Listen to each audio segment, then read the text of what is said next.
بھٹی صاحب کی طرف چلتے ہیں. بھٹی صاحب، مشکل فیصلے مقبول قیادت کرے تو وہ پھر قابل قبول ہوتے ہیں. اسی طرح سے ہم معاملات کو دیکھیں اور کیا سیاسی قیمت ادا نہیں کرنا چاہتے تو فیصلے نہیں کر پا رہے، یا حالات بہت زیادہ معاشی طور پہ اب ہاتھ سے نکل گئے ہیں؟ ذرا ہمیں سمجھائیے گا کہ کیا معاملات چل رہے ہیں. سب سے پہلے تو پی ڈی ایم کے جھارا پہلوان، معاشی جھارا پہلوان اور ترپ کا پتا جادوگر الادین کے چراغ والے اسحاق ڈار صاحب کا میں آئی ڈونٹ کیئر. بقول حکومت کے ہمارے پاس زہر کھانے کو پیسے نہیں، اور اسحاق ڈار صاحب آئی ڈونٹ کیئر. بھکاریوں کے پاس چوائس نہیں ہوتی، شہباز شریف اور اسحاق ڈار صاحب آئی ڈونٹ کیئر. ملک دیوالیہ ہو چکا اور اسحاق ڈار صاحب I don't care. I M F مان نہیں رہا اور اسحاق ڈار صاحب آئی ڈونٹ کیئر. ملک تماشا بن گیا اور اسحاق ڈار صاحب آئی ڈونٹ کیئر. قوم رل گئی اور اسحاق ڈار صاحب آئی ڈونٹ کیئر. 7 ماہ کی کارکردگی، وہ مشہور پنجابی گانا جگدا تماشا بنی جگدا ہاسا بنی اور اسحاق ڈار صاحب آئی ڈونٹ کیئر. تو کون کیئر کرے گا سر؟ آپ اشتہاری تھے، مفرور تھے، آپ کو ہم نے ساروں نے قبول کیا، وزیر اعظم کے طیارے میں گئے، وزیر اعظم کے طیارے میں آئے اس وجہ سے کہ آپ کیئر کریں گے، ٹیک کیئر کریں گے. تو آپ کریں، آپ کہیں کہ بھائی میں کروں گا، آئی ڈونٹ کیئر آپ، یا پھر وزیر اعظم صاحب کو سمجھا دیں کہ وہ ہم نہ کہنا شروع کریں کہ بھکاریوں کے پاس چوائس کوئی نہیں ہوتی. دوسری بات ہے کہ مانا عالمی سطح پر برے حالات ہیں، ہر 5واں ملک کساد بازاری کا شکار ہے اور معاشی برا حال ہے، مہنگائی کا برا حال ہے، مگر ہمارے مسئلے کچھ اور ہیں. ہمارے مسئلے ہیں بے پیندے کی معیشت. جیسے ابھی زبیر صاحب نے کہا کہ وہ برتن جس کے نیچے پیندہ ہے ہی کوئی نہیں، جتنا ڈالی جاؤ نیچے سے نکلتا جائے گا، ختم.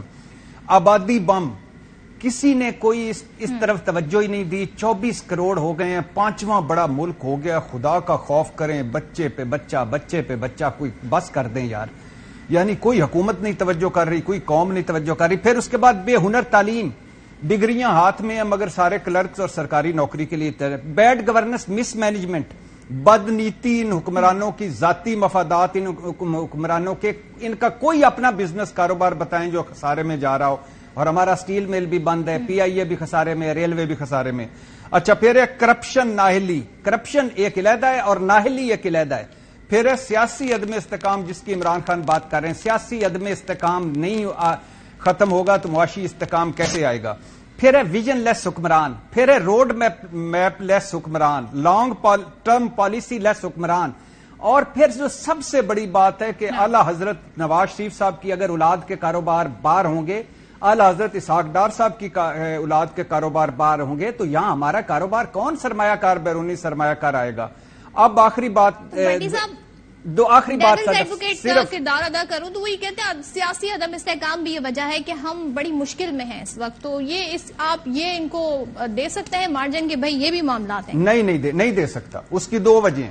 اس کی ایک وجہ یہ ہے کہ جب عمران خان 7 مہینے 3 سال 7 مہینے 25 دن 17 گھنٹے عمران خان حکمران تھا تو اس وقت کیا یہ گھروں میں بیٹھے ہوئے تھے کہ سیاسی عدم استحکام نہیں پھیلانا؟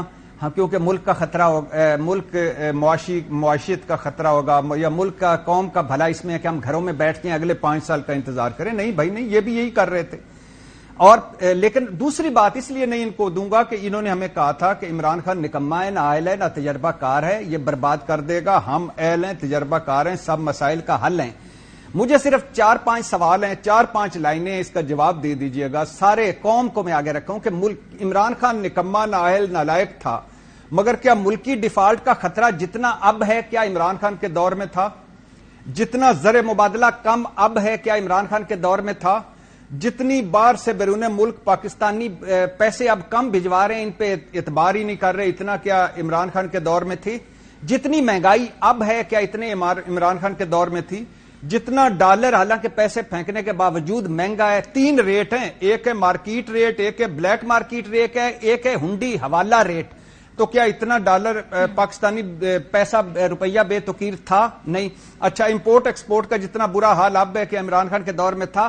آئی ایم ایف جو اب نخرے کے 800 ارب اور ڈال دو، اتنا عمران خان کے دور میں تھا. اور غربت، مہنگائی، بے روزگاری جتنی اب ہے اتنی عمران خان کے دور میں تھی. مجھے ان سے توقع نہیں. آخری بات، میں نہیں کہتا کہ انہوں نے کوئی بڑا تیر مارا، میں کہتا تھا جہاں عمران خان گیا تھا وہیں روک لیتے. اس سے آگے برا نہ کرتے تو یہی ان کی کامیابی ہوتی. چلیں، آپ نے کہا جہاں پہ وہ تھے وہیں پہ روک دیتے معاملات تو یہی کامیابی ہوتی، لیکن اب حالات کس طرح رخ اختیار کریں گے اور اس کا حل کیسے نکالا جائے، اور کیا واقعی مذاکرات ایک ایسی آفر خان صاحب نے جو کی اس پہ اگر سب بیٹھ جائیں تو نہ صرف سیاسی عدم استحکام کا مسئلہ بھی حل ہو جائے بلکہ پھر جو معیشت کو لے کے معاملات ہیں وہ بھی حل ہوتے ہوئے نظر آئیں.